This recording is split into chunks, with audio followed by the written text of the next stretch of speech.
Assalamualaikum warahmatullahi wabarakatuh. Di video kita kali ini saya akan menyajikan hasil diskusi online mengenai dampak gadget bagi tumbuh kembang anak. Jadi bagi teman-teman semuanya yang mempunyai anak ataupun di keluarganya ada anak kecil, maka tonton video ini sampai dengan habis. Dan bagi kita yang sudah mempunyai anak dan merasa sudah ketergantungan, maka video ini akan menyajikan bagaimana solusi untuk mengatasinya. Juga bagi teman-teman semuanya yang mempunyai anak masih kecil, maka video ini juga akan menyajikan bagaimana strategi ataupun solusi agar anak kita terhindar dari kecanduan gadget.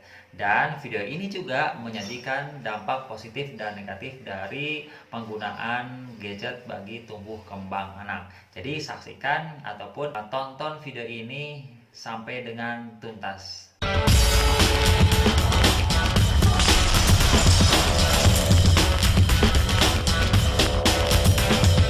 Bu, sepertinya kita harus segera memulai acara ini ya Bu. Tadi saya sudah berbicara ini Bu ke teman-teman yang hadir di sini. Jadi waktu kita itu diestimasi sekitar 1 jam. Nah, yang 1 jam itu kita diskusi dulu saya sama Ibu karena saya harus banyak pihak yang harus saya pertanyakan sih sama Ibu begitu ya, mengenai anak ini Bu. Aduh ya Allah, tentang kecanduan gadget lagi untuk anak yang sangat rasakan. Aduh ya ampun, di rumah itu ternyata seperti ini Bu. Jadi yang namanya gadget itu untuk saat itu buat saya itu adalah penolong gitu Bu. Ketika saya kerja begitu, anak kan maklum ya, anak ya seperti itulah kehidupan anak. Tapi kalau ada gadget, dikasih gadget kayak gitu, itu penyelamat buat saya waktu saat ini mungkin kayak gitu ya.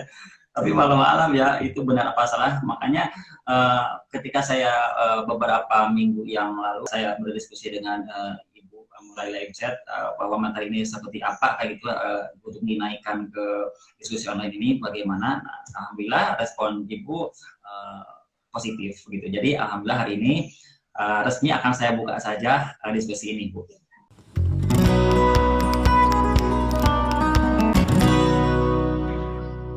Wabarakatuh, teman-teman semuanya hadir di sini.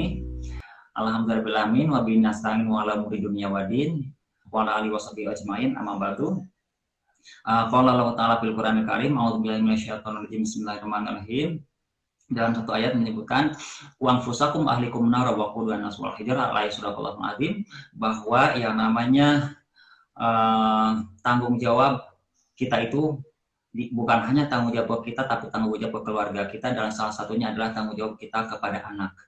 Dan itu adalah yang menjadi dasar bahwa diskusi ini harus dilaksanakan. Kemudian yang keduanya Ibu, latar belakang yang paling ingin saya ambil materi ini adalah bahwa saya sangat dekat sekali dengan anak, dan di mana kedekatan saya dengan anak, apalagi pada saat pandemi ini Bu, ternyata ada anak di samping saya itu, pekerjaan saya itu jadi sedikit bukan terganggu sih kalau ke anak jadi ya kayak gitulah, saya mendefinisikannya agak sulit juga kayak gitu ya. Nah tapi kalau dengan adanya gadget itu, ketika saat itu selamatlah saya dan anak pun enak enjoy dengan gadgetnya kayak gitu ya. Tapi setelah saya rasakan selama 1 bulan lebih ini, ternyata dengan adanya gadget itu anak saya itu jadi berjam-jam gitu Bu, dan jadinya susah gitu untuk diberhentikan. Nah itulah saya jadi bingung, makanya saya langsung ingin menanyakan langsung kepada Ibu sebagai psikolog dan juga sebagai dosen dari psikolog, bahwa yang ingin saya tanyakan di awal seperti itu Bu, yang ingin saya tanyakan di awal adalah apakah yang harus saya lakukan, dan kepada teman-teman yang dilakukan oleh teman-teman juga yang sekarang hadir, mengenai anaknya, mengenai adiknya, mengenai keluarganya, untuk menyelamatkan anak-anak kita dari kecanduan gadget yang nggak tahu dampaknya baik atau buruk. Seperti itu sih Ibu. Baiklah Ibu, saya langsung akan pertanyakan itu, dan langsung mungkin harus dijawab oleh Ibu sesegera mungkin. Pertanyaan ini memang mungkin tidak hanya dialami oleh Kang Irman ya. Hampir semua orang tua, apalagi di masa pandemi ini, lebih banyak stay at home, di mana anak-anak juga tugas-tugas yang kalau anak-anak yang sudah sekolah ya. Jadi memang bukan hanya di anak usia yang di bawah 5 tahun, hampir di atas 5 tahun juga mengalami bahwa dia banyak berinteraksi dengan virtual media. Nah, karena lebih banyak berinteraksi dengan virtual media, akhirnya mungkin orang tua atau ayah bunda lebih banyak mengatakan, mengeluhkan bahwa anak saya udah kecanduan nih, gitu. Sementara kalau kita mau pahami terlebih dahulu, kenapa anak itu sampai kecanduan? Bisa jadi yang pertama karena tanpa sadar itu tadi ya, kita asik dengan pekerjaan kita memberikan anak kita gadget, sehingga anak itu lebih banyak berinteraksi dengan virtual medianya. Human connection-nya dengan orang tua, dengan teman, akhirnya dia jadi berkurang. Dimana di sini kecanduan itu kita harus tahu dulu sudah sampai kecanduan kah atau baru ketertarikan kah atau memang sudah kecanduannya itu sudah parah gitu ya. Jadi kalau yang namanya kecanduan itu berarti dia mengalami ketertarikan pertamanya ya, ketertarikan ketika dia sudah tahu ketertarikan, oh iya gadget itu menarik, sehingga terus-terus yang dibuka adalah gadgetnya. Sebenarnya gadget itu tidak, kalau misalnya kita sebagai ayah bunda, sebagai orang tua, mendampingi anak kita ketika anak kita membuka gadgetnya, bisa jadi kita bisa tahu konten-konten apa saja sih yang dibuka oleh anak-anak kita. Itu juga satu sisi agar anak-anak kita itu tahu bahwa yang namanya gadget itu bukan hanya game saja, itu.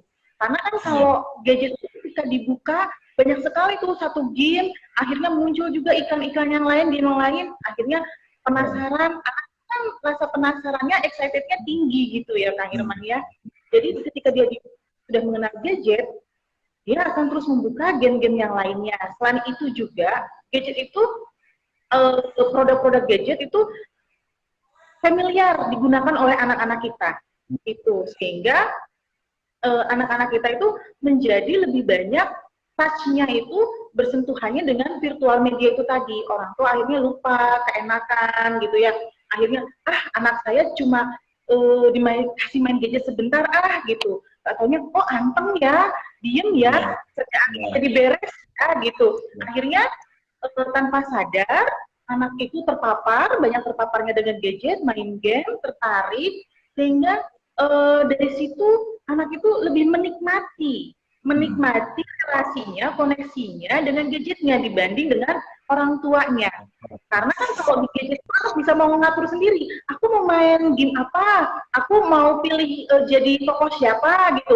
Kalau mainnya sama orang tua pasti structure ya, ada permainan yang sifatnya ada aturan, harus bergantian dengan adiknya. Nah, kalau di gadget dia bisa jadi dirinya merasa jadi dirinya sendiri gitu. Jadi gadget itu menarik buat anak itu, Pak Irman.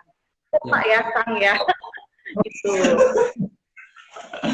Ya, terus Bu, sekarang kan udah terjadi nih Bu, Kang, gini, mungkin ada yang sudah terjadi seperti itu dan ada juga yang belum terjadi. Nah, gimana sih Bu nih, kiatnya gitulah Bu, supaya yang sudah terjadi kita tuh harus gimana gitu ke anak, karena jadinya agak tega loh Bu kalau udah terlanjur kayak gitu, dan kalau dia diambil itu jadi kayak yang marah gitu Bu, marah gitu kayak apa, cemberut gitu gara-gara diambil. Nah kita kan jadi gak enak juga tuh.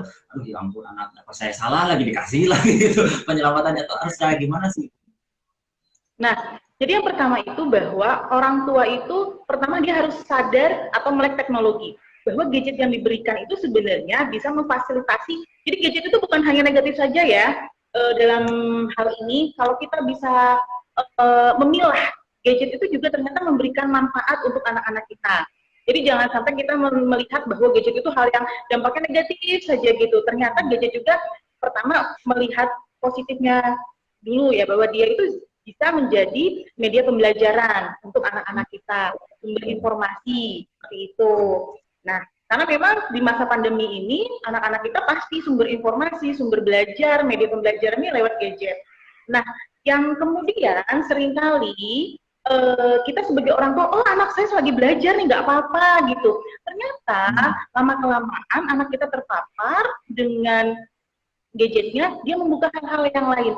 Apa sih yang harus orang tua lakukan kalau misalnya anaknya sudah terlihat seperti kecanduan gadget? Nah, kalau sudah kecanduan gadget, berarti dia lebih sering main game, contohnya ya, dia adalah kecanduan salah satunya tuh sebenarnya dari gadget itu bukan hanya game saja, mungkin pornografi gitu ya, mungkin juga agresi, kekerasan, yang dia konten-konten seperti itu sebenarnya yang harus diwaspadai oleh kita sebagai orang dewasa, terutama sebagai orang tua, sebagai significant person bagi anak kita, untuk tumbuh anak kita.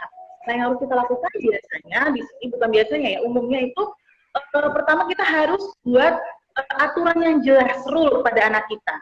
Bahwa kita lihat dulu, kita harus mengklasifikasikan. Orang tua harus sadar bahwa anak kita usia berapa nih? Usia 0 sampai 2 tahun itu seharusnya no screen touch, ya, no screen time. Kita pahami dulu regulasi penggunaan gadget. Jadi kalau misalnya yang disalahkan harusnya, yang disadarkan ya, bukan disalahkan, yang disadarkan untuk saat ini adalah orang tua yang terlebih dahulu. Jadi saya ingin mengajak para ayah bunda, orang tua, kita pahami dulu bahwa 0 sampai 2 tahun itu no screen time. Jadi kalau anak di usia ini seharusnya dia bermain, yang jadi pusat permainan adalah anggota tubuhnya, orang tuanya, seperti itu. Jadi dan kalau 5 panca inderanya itu dikembangkan. Gitu. Nah, terus anak saya usia 3 sampai 5 tahun, kita pahami dulu usia 3 sampai 5 tahun itu walau diperbolehkan dia menggunakan gadget itu sebenarnya 1 jam per harinya. Kita harus pahami dulu ini, kita pahami bersama. Karena kenapa? Itu juga sebenarnya bukan diberikan saja, anak tuh main sendiri gitu ya. Jadi anak itu harus itu sifatnya, penggunaan gadgetnya sifatnya video interaktif. Jadi dia telepon, ada komunikasi, dan 1 jam per hari itu ada aturan waktunya. Misalnya kita bagi waktunya per 15 menit kah dia boleh menggunakan gadget gitu. Jadi jangan durasi waktunya itu 1 jam. Kemudian untuk yang meningkat pada anak usia 6 sampai 12 tahun itu tidak lebih dari 90 menit per hari. Nah, kalau kita nggak bisa ya, karena ini kan memang regulasi penggunaan gadget menurut pediatrik, tetapi karena di masa pandemi itu anak terpapar, anak menggunakan media gadget itu lebih banyak karena memang konten-konten atau tugas-tugas pekerjaan sekolahnya itu banyak harus diakses lewat gadgetnya. Tetapi di sini, ketika anak misalnya sudah menyelesaikan tugasnya, perlu pendampingan dari orang tua atau ayah bunda, konten-konten apa sih yang dia buka gitu, karena konten-konten yang sifatnya ditampilkan dari gadget itu juga ada rating-ratingnya berdasarkan rating usianya. Bolehkah untuk anak usia 3 tahun, bolehkah untuk anak usia 5 tahun, game apa sih yang diperbolehkan, seperti itu. Nah, baru di usia 13 sampai 19 tahun saja itu tidak lebih dari 2 jam seharusnya. Tapi kondisi saat ini tidak memungkinkan hal seperti itu. Artinya di sini yang pertama tadi orang tua harus tahu perkembangan anak, bahwa usia berapa sih anak itu boleh menggunakan media virtual. Kemudian juga kita mengevaluasi ada tidak perubahan sikap anak kita yang tadinya dia senang bermain dengan temannya, kok lebih banyak di rumah gitu ya. Karena memang kita harus pahami bersama di sini simptom-simptom atau gejala-gejala yang menggambarkan anak itu sudah mengalami kecanduan. Artinya dia itu sudah sampai kalau bermain gadget itu sampai 2 jam lebih dia tahan. Gitu. Dia tahan memegang gadgetnya lebih dari 2 jam. Terus kalau misalnya diambil gadgetnya, dia akan marah, tantrum, teriak, itu ya. Nah, berarti artinya kenapa? Kenapa anak itu muncul tantrum? Karena memang dia belum paham bahwa gadget itu dia belum bisa meregulasi emosinya. Karena memang di awal orang tua itu ada kehilangan aturan. Anak diberikan gadget tapi tanpa aturan. Itu. Biasanya kalau saya itu ke anak saya juga kemarin sempat sih sampai kalau diambil gadgetnya dia marah, aku kan ngerjain tugas, tapi setelah itu dia curi-curi waktu untuk main game gitu ya. Jadi sekarang saya semakin ketat ya, karena memang melihat dia kok main gamenya sudah lebih dari 2 jam, wah ini bahaya, ini warning buat saya gitu ya. Jadi itu sebenarnya warning buat kita. Kalau 2 jam udah lebih gitu, akhirnya dia lupa rutinitas mandinya, makan juga nggak mau gitu kan. Itu kalaupun tidur juga gelisah, bangun tidur kan dicari gadget. Orang tuanya juga gitu kan ya. Gitu. Kalau baterainya lowbat, marah-marah, ayah nih kenapa baterainya lowbat gitu, nggak dicas. Nah, itu berarti sudah muncul kecemasan Dia tuh Oh kalau iya. canduan tuh, cemas kalau HP-nya lowbat gitu ya. Kemudian cemas kalau dia sehari nggak pegang gadgetnya. Itu sudah menandakan adanya muncul gejala kecanduan dengan gadget. Oh Artinya begini, iya. ya. Jadi kalau di awal kita misalnya mau memberikan anak kita ada aturan, rule yang jelas, bahwa, oh ya kamu apa yang ingin kamu buka, pelajaran apa yang ingin kamu lihat, konten apa gitu seperti itu. Kalau anak-anak kecil berarti kita pilihkan, anak bukan berarti belum tidak boleh gitu ya. Dari gadget juga bisa muncul kreativitas seperti itu. Betul. Ya. Jadi kita Karena memang jadi kita ya, memang harus hmm, apa namanya mak- peka karena kita dengan perubahan-perubahan sikap anak kita seperti itu, Kang Firman. ya, saya juga gini Bu, ngelihat itu karena sekarang kebetulan istri saya kan seorang guru ya. Jadi ketika pandemi ini, ketika apa namanya tuh semua tugas-tugas sekolah ini sekolah-sekolah SD gitu lah, SD dan madrasah tidak ya, ya itu sudah mulai dikenalkan penggunaan gadget karena tugas-tugasnya sudah di gadget juga dan tidak menutup kemungkinan setelah diberikan gadget oleh orang tua, nah oleh anaknya dipakai juga untuk main games. Nah, tapi kan setahu saya games itu juga bagus untuk otak ya Bu, untuk perkembangan otak. Namun apakah itu benar games-games yang ada di apa namanya di gadget itu bagus juga untuk otak anak begitu Bu, perkembangannya kayak gitu? Nah, tekannya bagus tidaknya memang satu lihat usia anaknya. Yang titik tekan di sini adalah lihat usia perkembangan anak-anak. Nah, game-games itu memang sebenarnya bisa memunculkan kreativitas, tetapi kita harus tahu rating gamenya. Karena game yang ada di gadget itu bermacam-macam. Rating gamenya itu apakah diperbolehkan untuk anak usia 0 sampai 3 tahun. Karena kalau pertama saya sedikit menjelaskan tentang rating game itu ya. Kalau untuk game yang anak usia 0 sampai 3 tahun, itu biasanya game itu hanya sifatnya kontennya yang masih wajar, sifatnya seperti bercocok tanam, mewarnain, itu konten-kontennya. Tetapi kalau kontennya nanti semakin besar usia anak, itu nanti ada kompetisi, ada kekerasan, itu. Nah, kemudian juga ada perkataan-perkataan, ada blooding, ada darah, ada gambling, gitu, ada perjudian. Nah, itu adalah kita harus paham dulu rating game-nya, gitu. Nah, kalau kita pilihkan game anak kita, mungkin game-game yang sesuai dengan usianya. Kemudian juga, kalau tadi disampaikan, game itu menumbuhkan kreativitas, ya bisa menumbuhkan kreativitas. Tetapi, kalau dikaitkan dengan perkembangan otak, game itu kan sifatnya dia ada kenapa game itu menjadi menarik? Sebenarnya, ketika anak itu terpapar dengan media gadget, itu entah itu game, bukan hanya game saja, konten-konten yang lainnya, itu sebenarnya ketika gadget itu kan satu hal yang excited, satu hal yang menarik gitu ya. Nah, ketika anak kita di usia mungkin 5 tahun atau usia SD gitu ya, bahkan nanti yang SMP juga, ketika terpapar dengan gadget, terutama gamenya ini, yang kita soroti adalah game dalam gadgetnya, itu anak itu akan terusan main. Kenapa dia akhirnya kecanduan jadi sampai 2 jam lebih memainkannya? Karena yang terpapar adalah di otak kita tuh ada yang namanya prefrontal. Prefrontal di bagian depan. Nah, di bagian depan itu prefrontal lobes itu sebenarnya dia itu mengeluarkan hormon, kalau kita kaitkan dengan otak, hormon dopamin. Dopamin itu kan yang membuat orang tuh jadi excited, tertarik melakukan sesuatu. Jadi dia tahan tuh. Makanya kalau anak-anak dikasih gadget tuh kan perhatiannya fokus gitu. Tapi kalau dikasih kerjaan yang lain itu nggak mau, karena memang dopaminnya banjir gitu. Jadi dia excited, tahan, sehingga kenapa itu nanti dia lebih akhirnya dia atensinya fokusnya hanya ke gadget itu.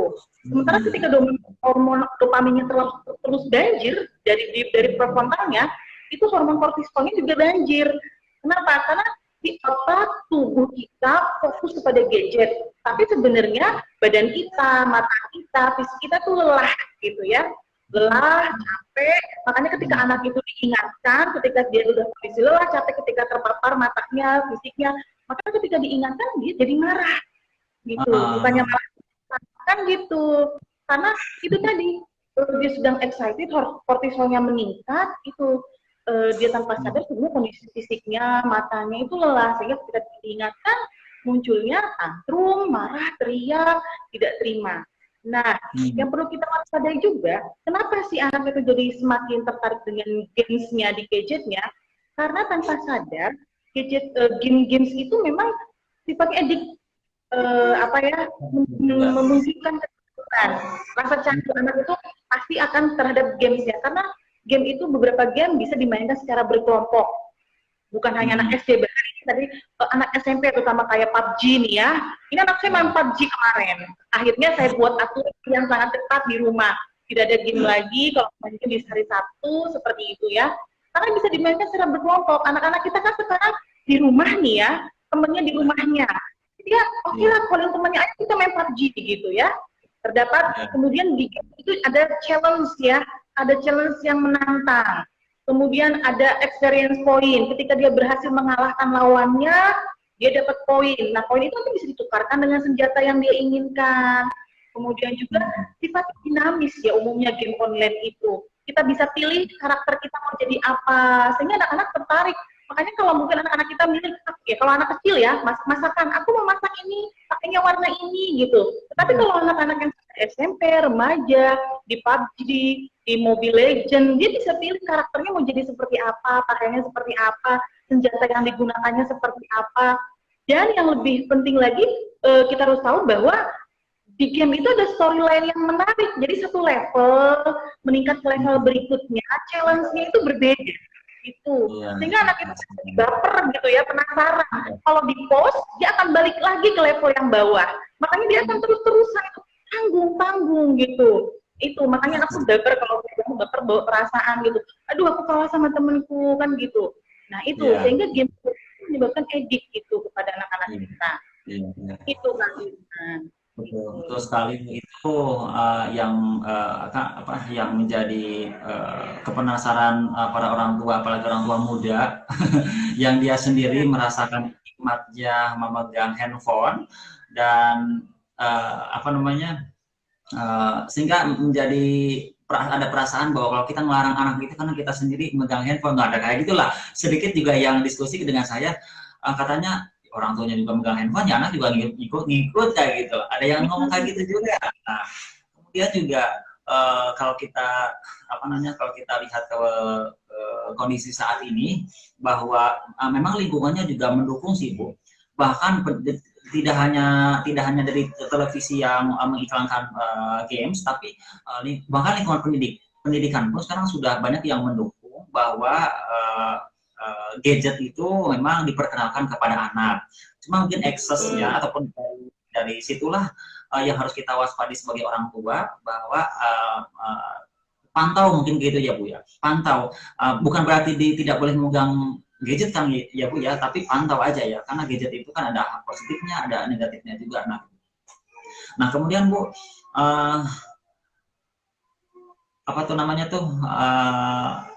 tadi sih saya lihat ada yang bertanya tadi itu, bagaimana kalau remaja, gitu katanya. Bagaimana kalau remaja? Dan bagaimana juga apakah dengan banyaknya kecanduan kepada games akan merusak otak atau enggak gitu. Nah itu bagaimana? Nah, oke. Yang pertama adalah orang tua, lingkungan, orang tua. Nah, anak itu sebenarnya memodeling kita ya, tanpa sadar kita memberikan model kepada anak kita. Kita bangun tidur buka HP, buka gadget kita, anak juga kan jadi ikutan. Pasti orang tua yang dibuka pertama kok gadgetnya gitu. Kalau kita merasa bahwa wah barangkali ada berita penting dari WA gitu, tapi anak kan ngertinya bahwa yang ketika orang tua membuka gadget sama aja seperti saya gitu, dia orang tua membuka game gitu, hal yang menarik gitu. Padahal kita maksudnya adalah ada nggak informasi penting, barangkali terlewat informasi untuk kita gitu kan. Tetapi anak memodeling perilaku kita. Misalnya kita lagi makan, ya seringkali lah nggak salah lah ya memang ya, kita foto makan kita posting gitu, anak kita jadi ikutan. Kemudian mungkin orang tua ya sekarang mungkin zamannya TikTokan ya gitu, aplikasi TikTokan gitu kan, orang tua main, anak juga ikutan. Nah yang penting di sini sebenarnya bagaimana kita memberikan role model kepada anak-anak kita bahwa kita memperkenalkan gadget, tetapi anak-anak kita juga tidak lepas dari bahwa dia juga harus bisa berkoneksi bahwa gadget itu adalah satu hal yang sifatnya kita sebagai orang tua harus sadari bahwa gadget itu sifatnya komplement gitu ya, pelengkap, bukan substitusi kehadiran orang tua terhadap anak-anak gitu. Jadi kalau misalnya kalau saya kepada anak saya itu saya pertama pendampingan gitu.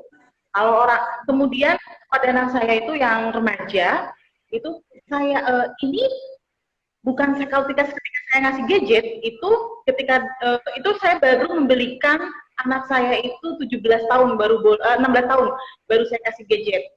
Itu juga ketika dia sudah baru pertama kali ini kasih gadget. Itu karena dia di pesantren juga. Nah, tetapi di situ ada aturan di awal kami sampaikan bahwa ini bukan ini mama atau ini ayah pinjamkan gitu. Jadi kalau kita pinjamkan itu adalah tetap gadget itu adalah milik orang tua itu. Jadi bukan ini buat kamu ya. Kalau buat kamu berarti ya sudah itu adalah hak dia, privacy dia. Kan sekarang kan sudah pakai simbol rahasia gitu ya, nggak bisa dibuka oleh orang tuanya. Gitu. Nah itu yang akhirnya anak itu merasa bahwa ini gadget adalah milik saya, privasi saya, orang tua nggak boleh tahu apa yang dibuka oleh anaknya. Itu yang pertama. Jadi ini saya kemudian selain pendampingan juga bahwa perlu juga kita arahkan penggunaannya, kemudian pilihkan kontennya. Tapi kalau untuk remaja biasanya kenapa sih remaja akhirnya lebih banyak tertariknya dengan gadget? Karena memang aktivitas dia pertama remaja itu sudah peers grupnya sudah semakin tinggi, dia sudah mulai lepas dari orang tuanya, tetapi masih ada sih kelekatan dengan orang tua, tapi dia sudah mulai lebih tertarik kepada lingkungan sosialnya. Umumnya kalau di dunia remaja itu kenapa dia menjadi kecanduan gadget ya? Nah itu tadi gadget itu challenge-nya tinggi, dia merasa mendapatkan challenge, tantangan, sehingga anak itu lebih merasa bahwa aku diakui ketika gameku menang gitu. Dia selalu dapat apresiasi gitu. You are good, you are excellent kan gitu. Dari family. Jadi ketika main game berkelompok, itu family-nya itu akan memuji dia. Sementara kita yang orang tua itu jarang sekali memberikan apresiasi ke anak kita. Misalnya kalau kita main gamenya bukan, nah gitu tumben main game sebentar gitu ya, pasti ngomongnya gitu tumben, HP-nya tumben itu yang akhirnya memutuskan semangat anak, memutuskan kesadaran anak, kok tumben sih, padahal aku mau berubah baik misalnya gitu. Nah, apresiasi yang positif itu yang harusnya disampaikan kepada anak. Oh, mau belajar ya, pinter, gadgetnya disimpan. Nah itu artinya di sini kalau anak remaja berarti kita bisa arahkan kontennya. Sekarang kan aku bisa membuat game-game online gitu. Jadi kreativitas yang dimunculkan kepada anak-anak kita. Atau juga biasanya, jadi kalau saya gini ya, anak-anak remaja itu kalau memang dia minat gadget, apakah dia ingin menjadi programmer atau YouTuber, jadi dari gadget itu nanti bisa mengarahkan dia untuk menjadi cita-citanya, minat bakatnya. Karena memang anak-anak sekarang itu, kalau saya misalnya konseling dengan anak-anak itu, gak ada yang mau pengen jadi guru, banyak anak-anak aku pengen jadi YouTuber gitu, aku pengen jadi programmer gitu, gamers, karena memang penghasilannya banyak. Anak-anak zaman sekarang generasi milenial kita lah gitu ya, jadi dia nggak mau capek, lelah, yang penting dia duduk di rumah berhadapan dengan virtual, tapi bisa menghasilkan kondisinya. Anak-anak itu seperti itu, jadi nggak mau minat bakatnya itu misalnya ke pendidikan, jadi guru itu udah hampir jarang gitu ya, walaupun di kedepannya mungkin ada. Nah, seperti itu. Terus juga apa tadi? Oh ya, otak ya, akan merusak otak gitu. Ibu sebentar. Saya mau pengumuman dulu sebentar ke yang hadir ya, Bu. Nanti jawabannya di pending sebentar deh. Ini saya mau pengumuman ya, ini barangkali ini kan ada tadi di live chat itu ada Google Form isian buat teman-teman yang mau sertifikat, boleh diisi di chatnya, nanti dilihat-lihat aja ke atas itu ada Google Form, diisi aja kayak gitu. Seperti itu. Kemudian yang keduanya saya mengucapkan selamat datang kepada seluruh teman-teman yang hadir. Alhamdulillah yang hadirnya naik turun, tapi jumlahnya cukup banyak kalau dijumlahkan. Sekarang posisinya di 24. Di sini ternyata Bu macam-macam yang hadir. Saya lihat tadi ada yang mahasiswa, dosen, guru, ibu rumah tangga, dokter juga ada, kemudian yang lain-lainnya juga ada. Jadi alhamdulillah macam-macam yang hadir. Jadi infonya karena ini materinya adalah materi untuk global, untuk keseluruhan, untuk seluruh lingkup, seluruh apa namanya, ya seluruh macam-macam lah kayak gitu, nggak hanya untuk dosen atau guru. Jadi alhamdulillah yang hadir juga banyak Bu. Jadi itu informasi untuk Ibu nilai aja supaya apa namanya supaya materinya Ibu menyampaikannya ya ke semuanya lah gitulah Ibu. Seperti itu Bu.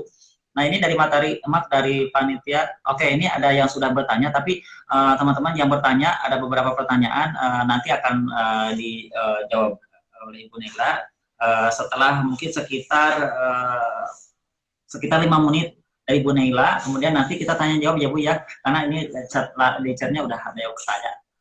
Ibu silakan lanjutkan ke otak Bu, apakah rusak gak ke otak itu Bu? Nah, sebenarnya kalau konten-konten dari gadget, apakah itu game, apa itukah pornografi yang negatifnya ya, ini karena kita mengulas lebih kepada dampak gadget yang negatif, itu sebenarnya sangat-sangat bisa merusak perkembangan otak anak kita. Karena otak anak kita itu sifatnya plastis ya, yang tadi saya sampaikan bahwa prefrontal anak di depan di otak anak kita itu ada prefrontal, di mana prefrontal itu adalah ada hormon dopamin, hormon epinefrin, di mana fungsi prefrontal itu adalah fungsinya executive function. Executive function itu apa? Fungsi atensi, fungsi regulasi emosi, fungsi regulasi gerak, kemudian fungsi memori, kemudian juga fungsi organisasi, working memory. Nah, ketika anak-anak itu lebih banyak terpapar dengan gadget, maka hormon dopaminnya banjir, dia excited hanya pada satu hal-hal yang sifatnya virtual. Nah, ketika hormon dopaminnya itu banjir, anak itu nanti akan susah konsentrasi. Tetapi artinya dia konsentrasinya pada gadgetnya saja, tidak bisa beralih konsentrasi pada, jadi dia tidak aware terhadap lingkungan sekitarnya. Kemudian juga dari gadget juga, ketika konten-konten yang dibuka itu games yang sifatnya kekerasan, agresi, maka yang terstimulasi dari otaknya itu adalah bagian dari otak reptilnya, yaitu otak reptil itu otak untuk bertahan. Jadi ketika anak itu lebih banyak terpapar dengan kekerasan dari game, kata-kata kasar gitu ya, agresi, pembunuhan, penembakan, seperti itu, ketika dia terpapar oleh kekerasan, maka yang lebih terstimulasi adalah otak reptilnya, di mana otak reptil itu adalah kemampuan untuk dia mampu bertahan menyerang. Jadi ketika ada temannya misalnya membuli, memukul, dia nanti bukan hanya mengejek, tapi bisa jadi dia langsung pukul, dia tidak, karena terbiasa terpapar dengan hal-hal yang negatif seperti kekerasan itu. Jadi tidak bisa mengukur. Kalau di virtual itu kan dia bunuh, tembak, mati, nyawanya ngumpul lagi, hidup lagi. Jadi dia tidak bisa membedakan yang virtual lainnya. Itu. Nah, makanya sebagai orang tua kita harus waspadai di sini kalau anak-anak kita banyak gamenya yang sifatnya kekerasan, itu nanti anak itu akan lebih banyak terstimulasi pada hal-hal yang sifatnya itu tadi, otak reptil yang lebih banyak terstimulasi, sehingga neokorteksnya, kemampuan berpikirnya jadi menciut, kemudian amigdala, emosinya juga yang terpapar adalah emosi-emosi yang sifatnya negatif, itu ditegur, mudah tersinggung. Makanya sekarang kan anak-anak yang, mohon maaf ya, misalnya kasus-kasus tegur orang tuanya, langsung balik mukul, bahkan menusuk, karena dia tadi yang lebih banyak terpaparnya adalah otak reptilnya dan amigdalanya, sehingga di sini amigdalanya dia belum berkembang sempurna, emosinya dia belum berkembang, regulasi emosinya belum berkembang, karena frontal lobe-nya itu tadi kan terbanjiri oleh dopamin itu, sehingga perkembangan anak ke depannya, perkembangannya dia itu akan sangat mengalami defisit ya, defisit dalam bentuk perilakunya itu nanti.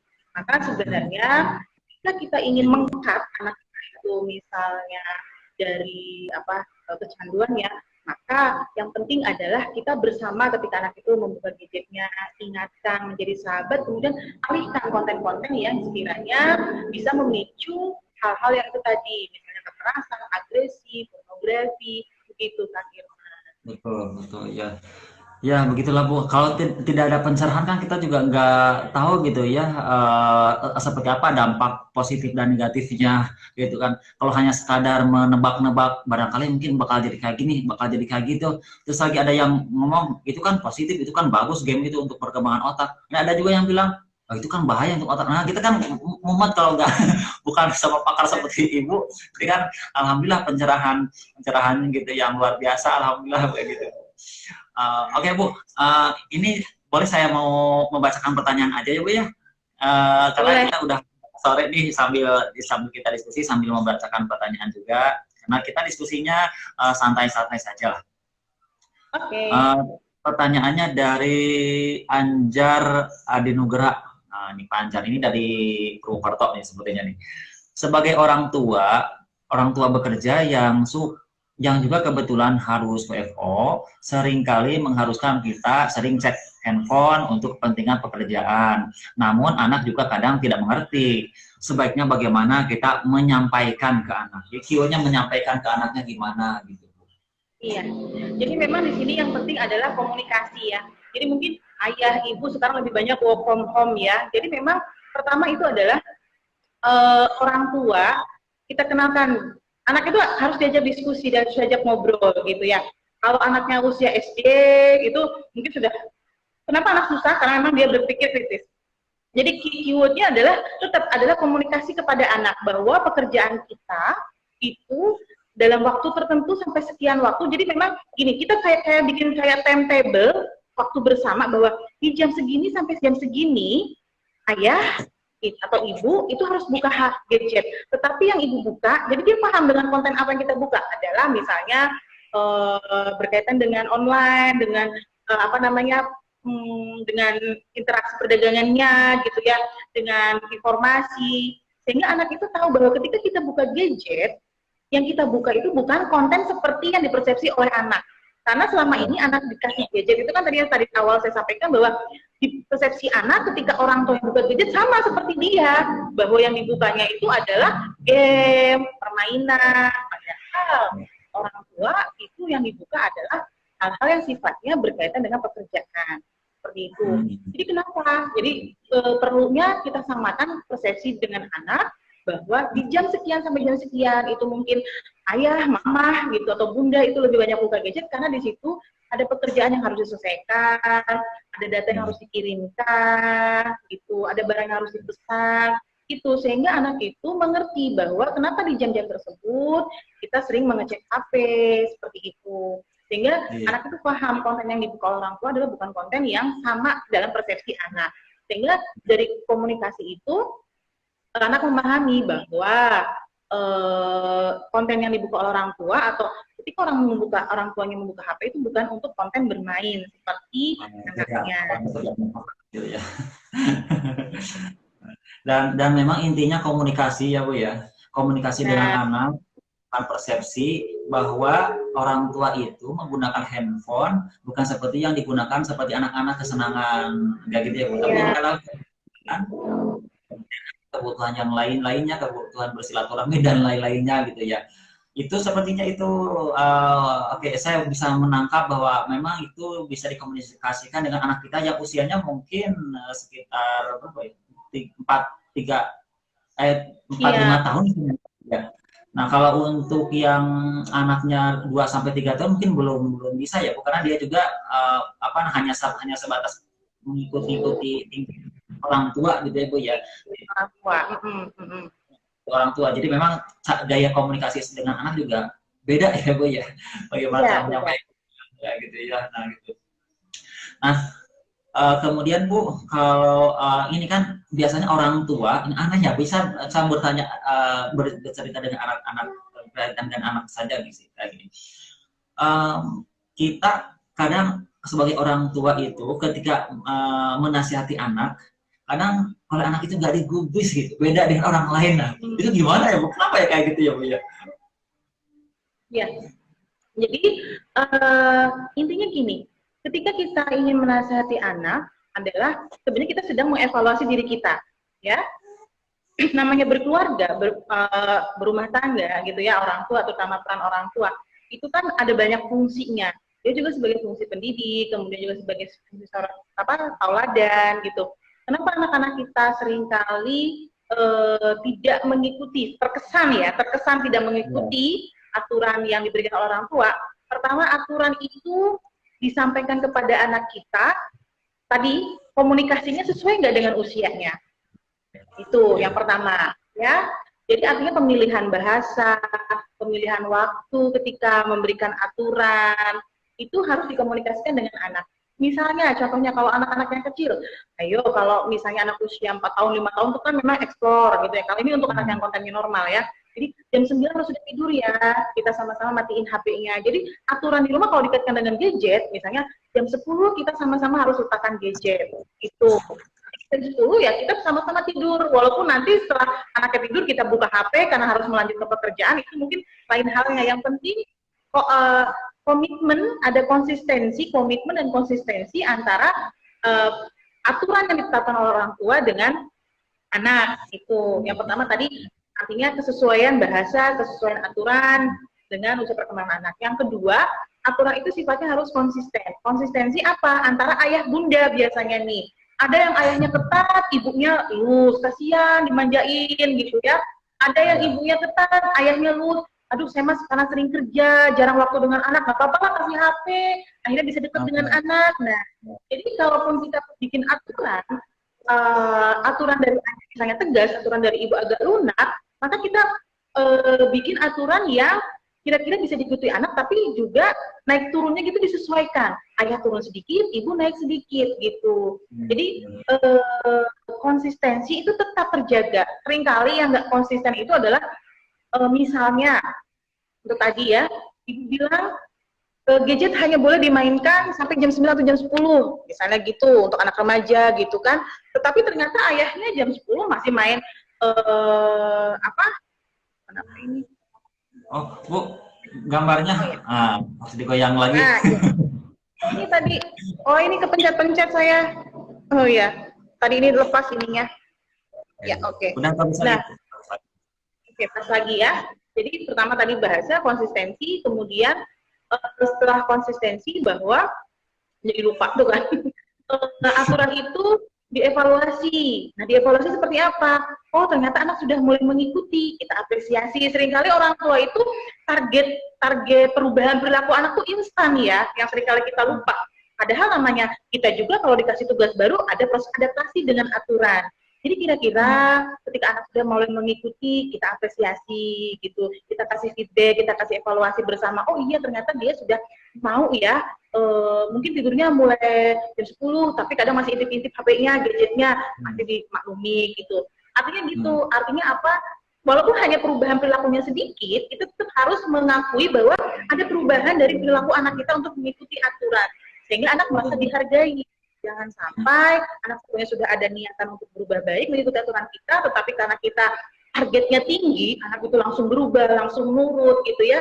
Nah, anak juga kan kita sendiri, punya pendapat sendiri, itu harus kita hargai. Nah, sehingga ketika komunikasi dengan pertama bahasa yang disampaikan aturan dengan sesuai dengan perkembangan anak, kemudian adanya konsistensi, kemudian adanya apresiasi dari perubahan perilaku anak untuk mengikuti aturan, itu nanti akan mempermudah kita bisa mengevaluasi bahwa aturan yang kita tetapkan dari ayah bunda, aturan di rumah itu diikuti oleh anak-anak kita. Itu. Iya, betul sekali. Orang tuanya juga tuh. Iya, jadi orang tuanya juga harus ini ya, konsisten dengan aturan yang dibuatnya gitu ya. Kadang-kadang kita tuh suka kalah dengan ekspresi anak gitu loh, Bu. Anak ekspresinya kayak gitu, kan gini gitu. Kayak gitu, ya ampun. Ayo. Saya insya Allah sudah bisa menangkap, dan teman-teman yang lain juga insya Allah sudah bisa menangkap jawaban dari Ibu. Ibu, ini ada pertanyaan lagi dari hamba Allah. Awalnya anak ya, itu gak suka dengan salah satu games karena temannya selalu bercerita tentang games tersebut. Terus anak kita download games tersebut gitu, dan akhirnya anak tersebut kecanduan games. Kita sebagai orang tua bagaimana untuk mengarahkan anak kita gitu? Nanti timbulnya anaknya malah ngambek katanya gitu. Nah, Mantap. ya, jadi biasanya pertama, kenapa sih anak itu yang tadinya nggak suka game, dia itu tiba-tiba mencoba-coba. Pertama coba-coba. Kenapa? Karena seringkali ada trading topik nih ya, trading topik di anak-anak itu Iya. itu anak itu kan serba penasaran. Kok aku kayaknya nggak ngerti ya yang di apa yang diobrolin sama temen aku ya, kok aku kayaknya nggak nyambung ya, kan gitu. Akhirnya dia kan ketika temennya ngobrolin game, dia coba-coba dia nggak nyambung, dia juga ada perasaan self esteemnya masih terganggu gitu. Kok nggak dihargai temenku ya kalau aku nggak bisa ngobrol game yang dimaksudkan oleh teman-teman. Nah akhirnya dia mungkin awalnya penasaran itu, kemudian karena trending topik yang dibicarakan oleh anak-anak temannya, biar dia nyambung ngobrol dengan temannya, akhirnya dia coba download game itu. Nah, ketika dia sudah download, dia enak gitu. Ternyata di sini yang seringkali yang perlu kita evaluasi adalah orang tua. Game apa sih yang dia download gitu ya? Perasaan apa sih ketika dia main game itu? Nah, kemudian, oh saya merasa dihargai nih kalau main game. Saya nyambung nih kalau apa namanya ngobrol sama teman-teman saya gitu. Oh dari situ kita harus hargai nih anak dulu, kita hargai tetap. Kenapa dia seneng game itu kita hargai? Artinya dia ada rasa ingin tahu, rasa ingin mencoba. Jadi itu sebenarnya adalah daya fantasi, daya imajinasi dia sebenarnya. Itu juga satu proses yang positif. Tetapi di sini yang perlu kita harus kembalikan adalah itu tadi kebiasaan, karena sudah jadi habit main gamenya, kita mau mengembalikan ke proses semula itu butuh waktu. Butuh waktunya artinya bahwa kamu boleh tetap main game ini di hari Sabtu ataupun hari Minggu. Itu. Jadi kalau di hari sekolah, gitu ya, kalau ini situasinya normal. Tapi kalau misalnya di masa pandemi, tugas sudah selesai, atau tugas sekolahnya mungkin sekarang di masa libur, berarti dia harus baca buku dulu, selesai satu buku atau satu bab dari buku itu, dia harus retelling dulu kepada orang tuanya, atau cerita dulu dari gamenya, cerita dari buku yang dibaca, baru boleh main gamenya, bukan HP-nya itu. Jadi ada apa namanya, sebenarnya kita ingin mengalihkan dari aktivitas dia main gamenya dengan aktivitas yang lain, main buku, baca buku kah. Kalau saya biasanya dengan suami itu, suami saya kreatif ya orangnya, jadi anak terbiasa dari kaleng-kaleng itu dibikin mainan, mengalihkan. Kemudian kita anak saya suka main game misalnya olahraga gitu ya, bola soccer gitu ya, maka dialihkan ke dunia real, main olahraga yang sebenarnya. Nah, seperti itu. Jadi yang intinya di sini butuh kreativitas orang tua untuk mengalihkan dari yang disukainya. Jadi kita nggak bisa saklek langsung. Kamu nggak boleh, kita stop. Pasti anak akan marah. Bisa jadi nanti dia pukul orang tuanya gitu. Jadi bertahap. Itu apa sih yang dia rasakan dengan game itu? Itu kalau candu kan berarti jatuh cinta dengan game itu. Kebayang kan kalau orang lagi seneng jatuh cinta diputus langsung, gimana? Broken heart kan? Begitu juga anak kita gitu ya. Anak kita lagi seneng game itu jadi trading topik gitu ya, jadi bahasan yang menarik, tiba-tiba langsung kita stop. Maka dia kayak sako gitulah gitu. Jadi harus bertahap tadi. Apa yang dirasakan dari game itu kita bicara. Kemudian boleh main game, tetapi kita alihkan. Jadi sebenarnya boleh main game itu dijadwalkan di Sabtu Minggu seperti itu. Gitu. Atau di tempat yang lain. Jadi ada proses pengalihan. Itu orang tua, apa namanya, peran orang tua itu di situ ya Bu. Jadi bukan, mungkin kalau saya ibaratkan kayak gini, game online seperti ini, kemudian kita mulai memperkenalkan game-game yang real, yang memang ada sentuhan apa namanya, sosialisasi dengan orang lain, mungkin supaya kayak gini Bu ya, gini. Jadi pelan-pelan, karena saya rasakan juga tingkat sosialisasi anak-anak saat ini kan berkurang, kecuali mereka sosialisasi dengan satu game main gadget. Mereka itu bersosialisasi, tapi mereka tuh pada main gadget aja kayak gitu, pada diem, memang berkumpul tapi pada diem kayak gitu. Itu juga sebenarnya bukan sosialisasi yang real, yang seharusnya dimiliki oleh anak mungkin ya Bu ya. Jadi karena itulah, kalau kita membiarkan mereka seperti itu, meskipun mereka berkumpul dengan orang lain, itu kan sosialisasi, tapi karena gamesnya itu yang lebih kental dengan gamesnya, itu kan kurang bagus mungkin ya Bu ya, yang tadi disampaikan oleh Ibu. Nah berarti orang tua kita itu harus peka untuk melakukan kreativitas supaya anak merasakan bahwa ternyata games di dunia real itu nyaman gitu ya Bu. Iya, iya. Seperti itu, iya, betul sekali. Jadi memang jangan sampai walaupun misalnya anak-anak itu ngumpul kayak kesannya main sosialisasi, tapi mereka main-main sendiri gitu ya. Itu tidak ada anak itu tidak paham gestur, tidak paham empati, tidak paham, artinya tidak terstimulasi, bukan tidak paham, tidak terbiasa ngobrol gitu, TikTok dengan orang lain gitu. Kalau ngobrol itu kan ada proses empati, ada kemampuan sosial, bagaimana dia memahami ekspresi orang lain, seperti itu. Nah, ketika anak itu, jadi kita balancing antara virtual dengan real life gitu ya, dengan kehidupan nyatanya. Jadi kalau di virtual itu boleh main, tapi anak itu boleh, mungkin sebenarnya kita tanya, yang di game itu gimana sih rasanya, apa sih yang kamu mainkan gitu, apa yang menarik gitu ya. Oke, nanti kita bisa loh main game itu dalam dunia nyata misalnya. Kalau anak-anak itu akan lebih mudah gitu. Misalnya kita main kayak sosiodrama dari boneka-boneka kecilnya, sebenarnya dengan game itu kita alihkannya, mungkin bisa tetap pegang gadgetnya ketika dia sambil main, kita videokan gitu ya. Kita videokan dia ketika dia bercerita, ketika dia bermain, nanti kita evaluasi bersama. Oh, kamu waktu main ini kenapa kalah sama kakak? Karena mungkin kamu kurang hati-hati naruh bonekanya, seperti itu. Nah, jadi dia bisa memperbaiki perilakunya gitu. Ketika dia main, kita mengalihkan penggunaan gadget itu menjadi media pembelajaran, seperti itu. Iya, betul. Bahwa dia dikurangi, dia tetap berinteraksi dengan gadgetnya, tetapi si gadget itu dialihkan menjadi media untuk merekam, gitu, untuk mengevaluasi perilakunya, gitu, sehingga teralihkan dari yang tadinya hanya main game sendiri, tapi ketika dia bermain, berinteraksi, kita video, terus kita evaluasi, ini tadi dia nangis tuh karena ini, kakak bisa menang tuh karena kakak itu sabar ngelihatin cara mainnya, langkahnya betul gitu. Nah itu, jadi sehingga si gadget itu kita alihkan bukan hanya dalam bentuk permainan-permainan, tapi kita alihkan fungsinya gitu. Karena memang kan tools aplikasi-aplikasi yang ada di gadget itu kan bermacam-macam seperti itu. Atau kalau anak kita suka desain, kita kenalkan dengan aplikasi edit gambar seperti itu.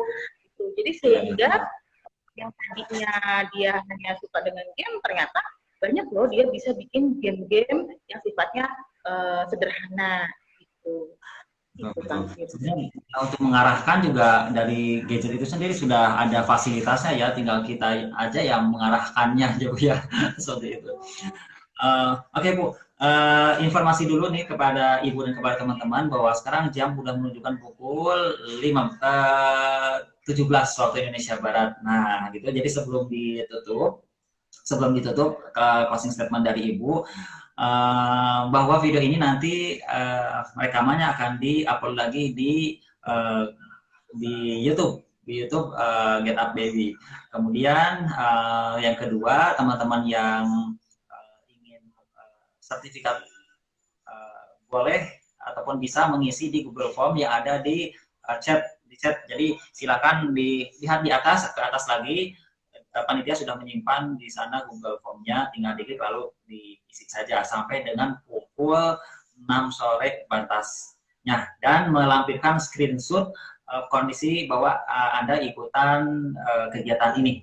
Itu informasi dari panitianya. Dan panitianya juga ini kita kerjasama antara YouTube Get Up Baby dengan Ligamen Karyasita, satu lembaga yang ada di Kota Tasikmalaya yang salah satunya berbicara mengenai hal seperti ini. Gitu Bu. Nah terakhir, kedua terakhir, barangkali nanti kedepannya, karena sebenarnya ini Bu waktunya masih kurang deh Bu.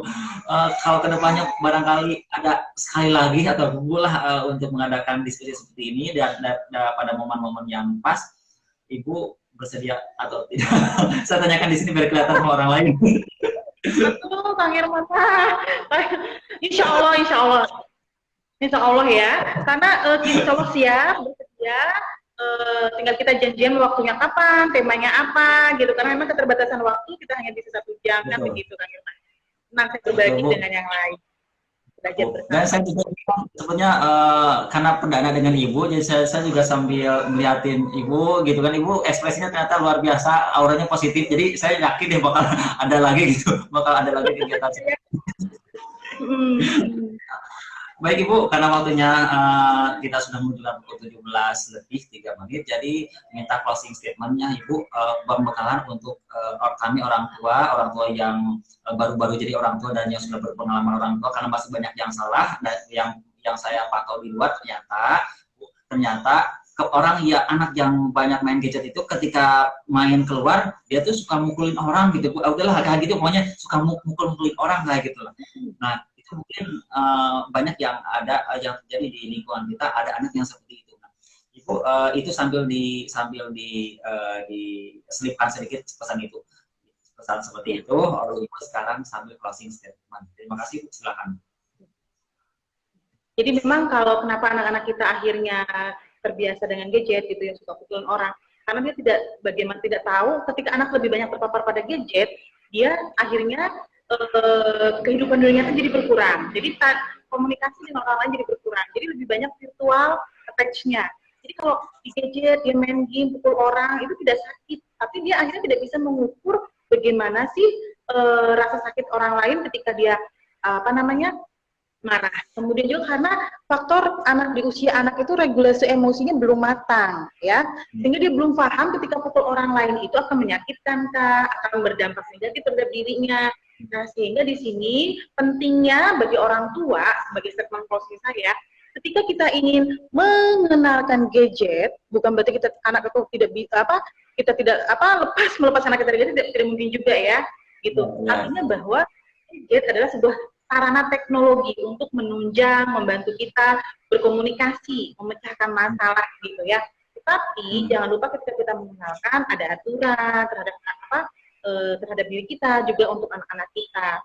Sehingga di sini ketika kita mengenalkan, di situ ada nilai-nilai pengasuhan dari orang tua yang tidak bisa dipisahkan, tidak bisa dipindahkan dari gadget kepada dari orang tua kepada dunia teknologi atau gadget.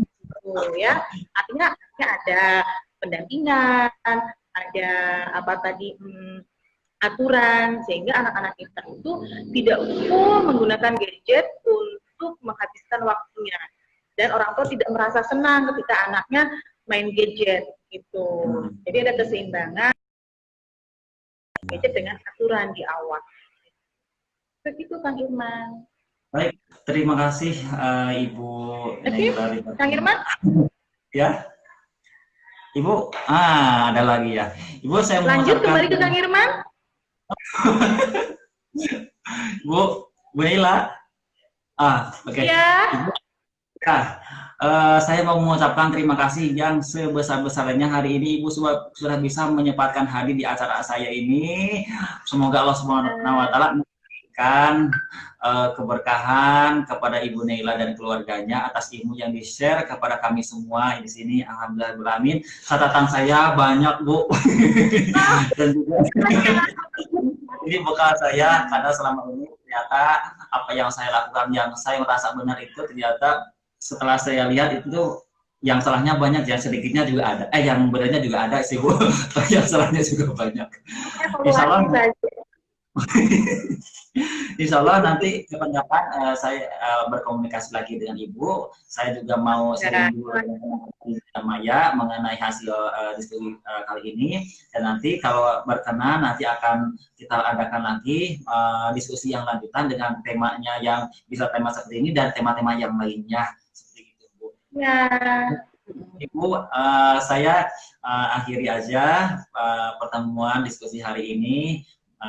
Dengan pembahasan bersama-sama. Alhamdulillahirabbil alamin. Selamat bekerja di rumah WFH untuk Ibu di Cirebon. Barangkali di Cirebon sekarang masih PSBB Bu. Di Cirebon masih PSBB. Sekarang di Tasik sudah aman. Tasik sudah aman. Aman ya, iya. Kalau kapan saya main ke Cirebon, karena banyak teman saya di Cirebon Bu. Ya, teman-teman sebelah saya. Terima kasih. Akhirul kalam. Assalamualaikum warahmatullahi wabarakatuh. Waalaikumsalam warahmatullahi wabarakatuh.